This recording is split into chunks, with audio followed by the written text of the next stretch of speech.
Everybody sing that shit.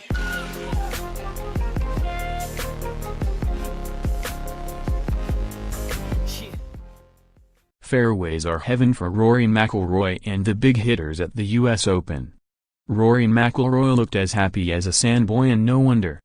Of all the surprises the United States Golf Association have thrown at the game in recent years, the sight of generous fairways for this year's edition of the US Open at Shinnecock Hills might well be the most unexpected. While the short and medium hitters are grumbling in the locker room already, asking not unreasonably, what's happened to the rough, tough-battled US Open? McIlroy stressed it's born of necessity.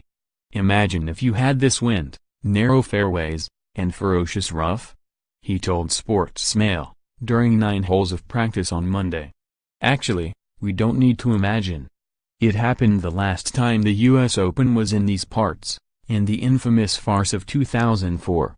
He added, they look generous, and they will be if there's no wind, but go and drop a ball in the rough and see what happens. If you miss them, you've got no chance. McIlroy has been here a week already and is having a ball. He's played 3 other great courses in this privileged part of Long Island, the National, Sabinac and Friar's Head, as well as a couple of twirls around Shinnecock. What a fantastic part of the world, and particularly at this time of year, he enthused. What a cool way to end the day and hole that shot on 18. A lot of good things happened this week. I knew coming in I was swinging really well and had a lot of confidence in my game. Now, it's about doing it again at the US Open. What a cool way to regain the world No. 1 spot too, as Dustin Johnson closed out victory by 6 shots at the St. Jude Classic on Sunday by holing his second shot from the fairway at the 18th. In so doing he displaced Justin Thomas at the summit. No player has ever claimed the US Open, having won the week before, but, given the fairly lenient Shinnecock Hills setup, Johnson clearly has the opportunity to create history. For Monday's round, McIlroy had Spaniard Jon Rahm for company. In between shots he consulted with former American Ryder Cup player Brad Faxon, who's been advising him on his putting and in the process has become something of a mentor. He also picked the brains of 3-time major champion Nick Price, who's now a voice of sanity on the USGA's executive committee. Like every other player, McIlroy spent an inordinate amount of time practicing on the severely undulating greens.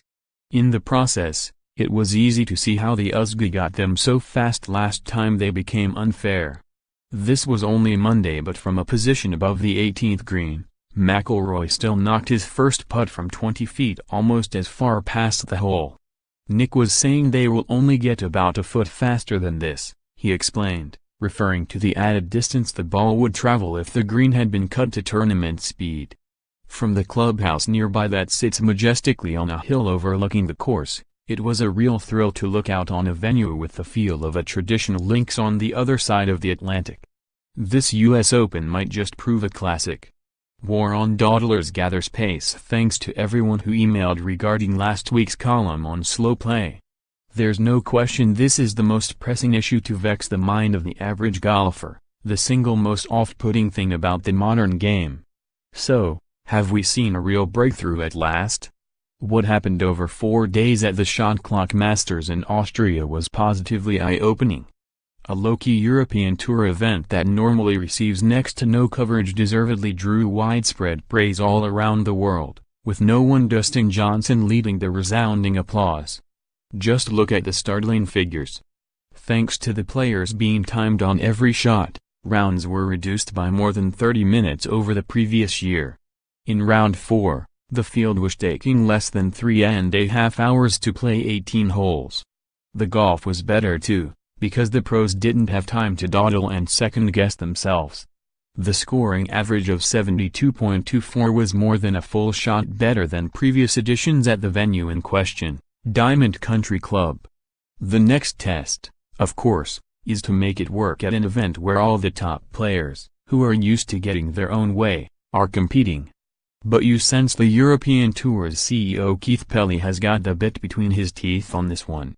If the Canadians' most lasting contribution proves a tour where everyone plays at a pace more respectful of their fellow competitors and the watching public, what a legacy it would be.